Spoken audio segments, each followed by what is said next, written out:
we'll get it sorted. Yeah. We're gonna go into this next match while Justin awaits his while Justin tries to fix up his settings right there for his microphone to work. This happened to me once before DNA. I was like booting up my comp like 5 minutes beforehand, and I noticed that I had to unplug and replug my my filter, if you would, to get my microphone working again.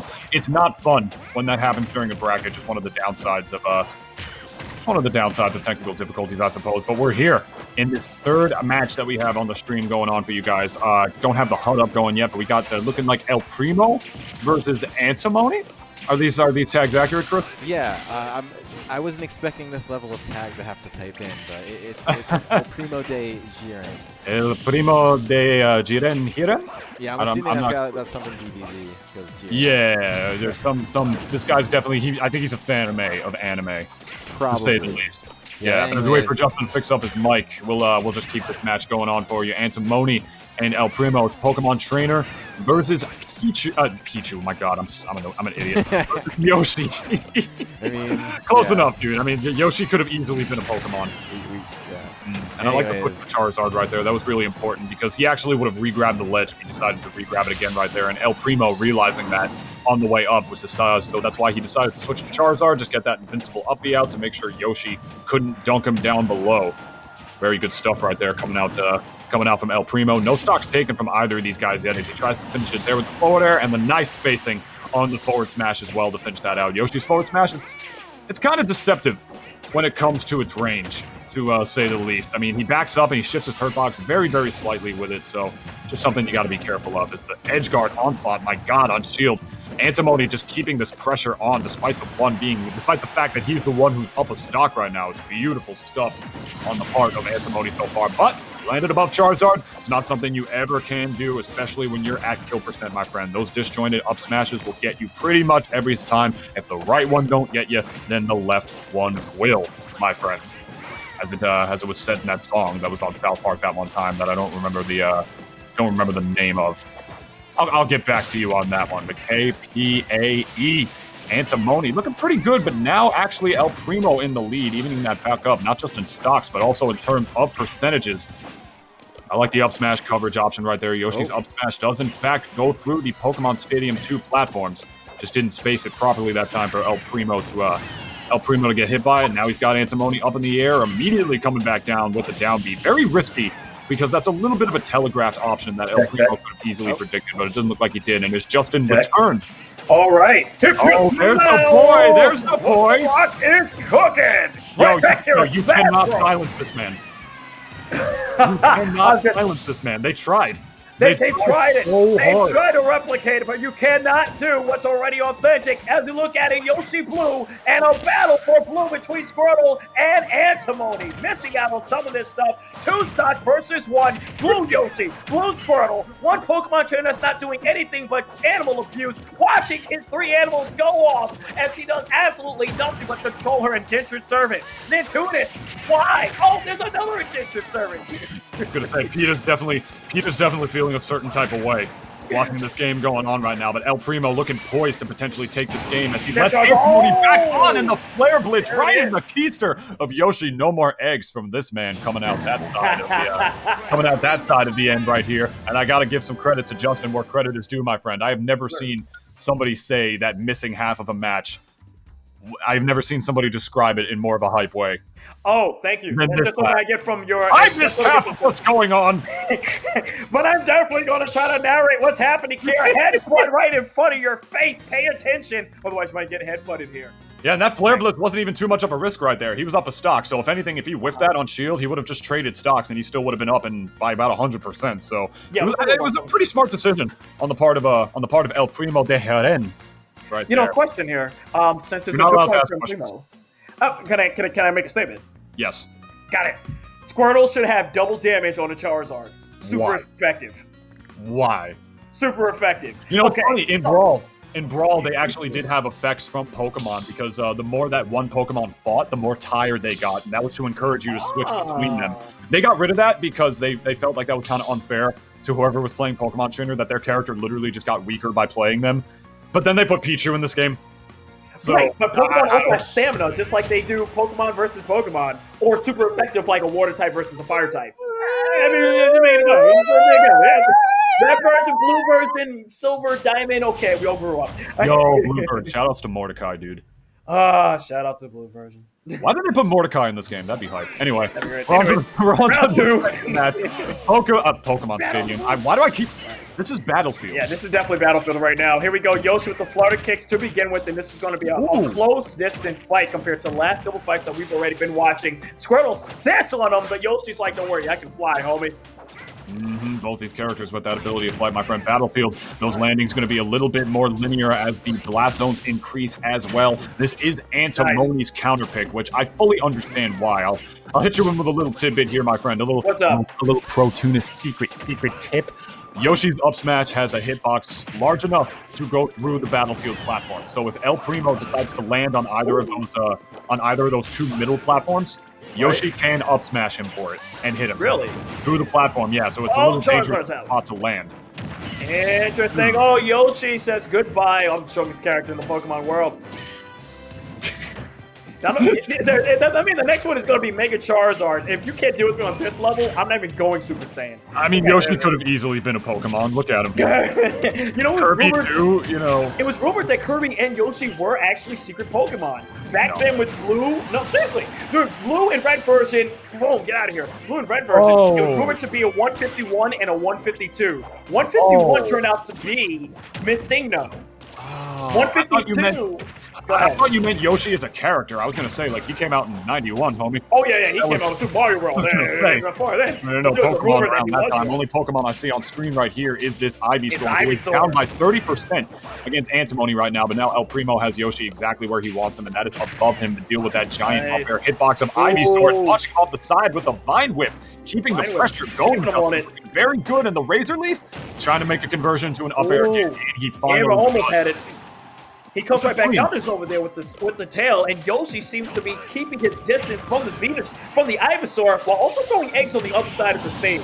Woo! Down smash! Take that, Charizard! I mean, he technically did smash him down. Yeah, that's pretty boss. That's one of my favorite smashes. Wasn't a down smash, but he still technically smashed him down. Oh, you're right. My bad, Chris. Don't worry about that. You can call that the large Dunkachino. Because my man got dunked. I'm just saying. I order that every time I go to Dunkin' Donuts, dude. Dunkin' Donuts, speaking of which, it looks like there's plenty of coffee here as I eat a Charizard and spit him out. He tastes a little bit too high. Boom. Ooh. Crazy blocks on the 5. Charizard taking it to the air, but Yoshi seems to be the air master. I swing my tail, and I swing for a home run. You're down to your last stock, Anthony. Yoshi definitely is the air master, my friend. He has the most mobile and fastest airspeed in the entire game. Like, out of any character in the game, he moves through the air quicker. Even more than Jigglypuff. I love Jigglypuff. Oh, God. That down air to the up smash and then avoiding the down B, ground pound on the way down. This is still anybody's game, my friend. The percentage is relatively even. One player puts out of nowhere can do it against Antimony. I am Yoshi. I flutter around, bro. Oh, the egg actually hits him. I think this is the first time all game. Twice now he's falling for the egg. That's not going to work, Charizard. Looking for it, and Yoshi says, get off my island. Boom. I've been here since Super Nintendo, baby. That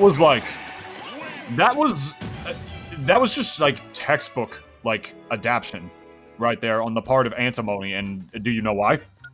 Why? Because in that first game, he lost because he got flare blitzed in that exact spot by the ledge at the left. And then El Primo tried to do the exact same thing to him at the end of the second game. And my man Antimony just holding shield the entire time, saw it coming from a mile away, and knowing he had enough shield for it not to break as well. Yeah, that was just textbook adaptation. He's like, I died from this the first game. I'm not going to die to that again because I know what he's going to be going for in this kind of situation. Like, take a look at it again. There we go, replay. And he just doesn't let it go. Nope. Fine. Swing! And there it is, backboard. Perfect opportunity. It looks like these gentlemen are going to be in the character selecting screen. I'm curious if they're going to pick the same characters or perhaps switch it up a little bit. And they do. He goes back to Pokemon Trainer.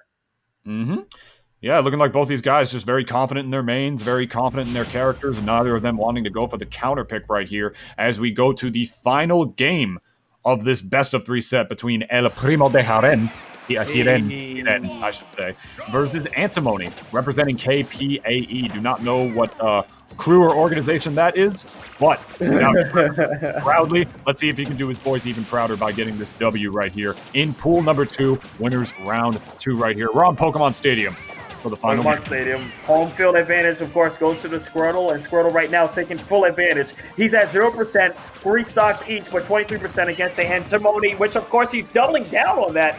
What is it that he has to do as a Squirtle before trying to change out to an Ivysaur, Nintunis? Let's get that damage.